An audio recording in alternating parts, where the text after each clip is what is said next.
నమస్తే తెలంగాణ ఇలా మరొక భూదందా గురించి రాసిందా. ఇక రోజు ఇట్లా భూమి పెడతారు, ఇలా భూ భారతి ఇటుపక్క చేతి పెట్టి మంచిగా దానినే పెట్టారు. దోపిడీ సోపతి భూ భారత్ అట. భూ బకాసురుల కోసం కాంగ్రెస్ మార్కు వంటా వార్పట. పోర్టల్ను అడ్డు పెట్టుకొని అధికార పార్టీ పెద్దల భారీ దోపిడట.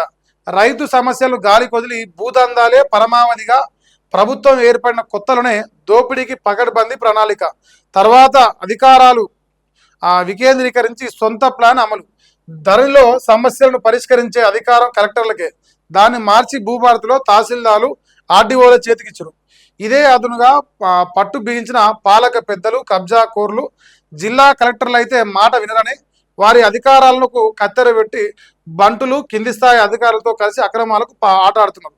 భూమి యజమానులకు తెలియకుండానే పట్టాల మార్పిడి జరుగుతుంది. బొమ్రాజ్పేటలో జరిగింది ఇదే. 22 ఏలో ఆ కుట్రలో భాగమే.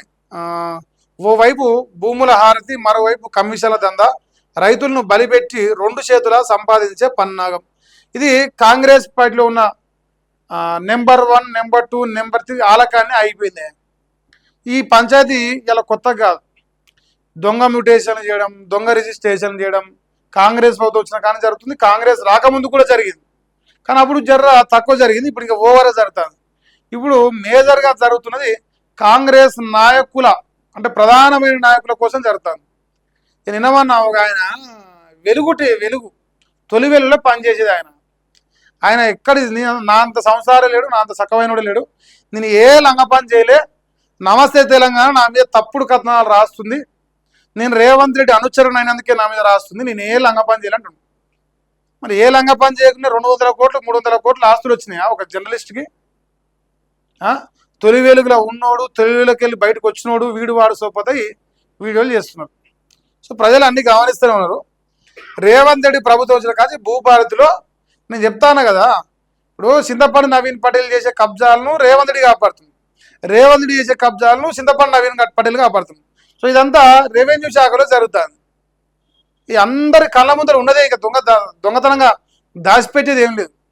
ఇలా రెవెన్యూ శాఖ మంత్రి పొంగులేటి శ్రీనివాసరెడ్డి ఆయన ఎందుకు కఠిన ముత్యం అయిందంటే ఆయన ఈ లంగ పనులన్నింటికి సహకరిస్తున్నాడు కదా. ఆయన ఏమన్నా సుఖం అంటే ఆయన కొడుకు రాఘవ కన్స్ట్రక్షన్ పేరుతో 1000 కోట్లు సంపాదిస్తాడు, 1000 ఎకరాల భూములు కబ్జాలు చేస్తున్నాడు. అంతే కదా, ఒకరినొకరు కాపాడుకునే ప్రయత్నం అది. చూడు, తహసీల్లో డీలట. మేడంకు బిగ్ గిఫ్ట్ ఇచ్చినట్టనే. బిగ్ షాడో డైరెక్షన్లో అధికారి లీలలట. అధికారం అండతో హకీంపేట లూటీ పార్క్లో కీ రోల్ అట. భూసేకరణ ఉత్తర్వుదారులను దాచిపెట్టి పరిహారం పంపినట. భూమి గుంజుకొని రైతులను ముంచిన అక్రమార్కులు. పరిహారం కోసం కలెక్టరేట్ చుట్టూ రైతుల చక్కర్లు. బిగ్ షాడో అంటే ఇప్పుడు ఒక్కరు కాదే, ఒకటి రోహిన్ రెడ్డి, ఒకటి వేం నరేందర్ రెడ్డి, ఇలా తిరుపతి రెడ్డి, కొండల రెడ్డి, ఇక నిన్న మన కూడా నరసింహారెడ్డి, వాని పేరు ఇంకో చెప్తూ వీళ్ళంతా షాడోలు. ఒక ఆయన రెవెన్యూ శాఖ మినిస్టర్ అన్నట్టు షాడోలా, ఒక ఆయన హోంశాఖ, ఒక ఆయన ఇరిగేషన్ శాఖ, ఇట్లా ఒక్కొక్క ఆయన ఒక్కొక్క శాఖను పంచుకుంది. సో వీళ్ళంతా రేవంత్ రెడ్డి గవర్నమెంట్లో ఉన్న క్యాబినెట్ వేరైతే ఈయన ఇంట్లో ఉన్న క్యాబినెట్ వేరే కనిపిస్తూ ఉంటుంది.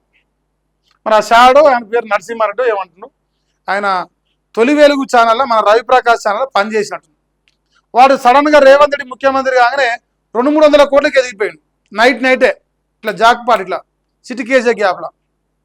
మరి ఆ సకమైన వాడు చేసిన దందా అంటారు. ఇదంతా వాడే చెప్తున్నాడు, నాకేం సంబంధం లేదు, నేనేం తప్పు చేయాలని వాడు వీడియోలు చెప్తాను.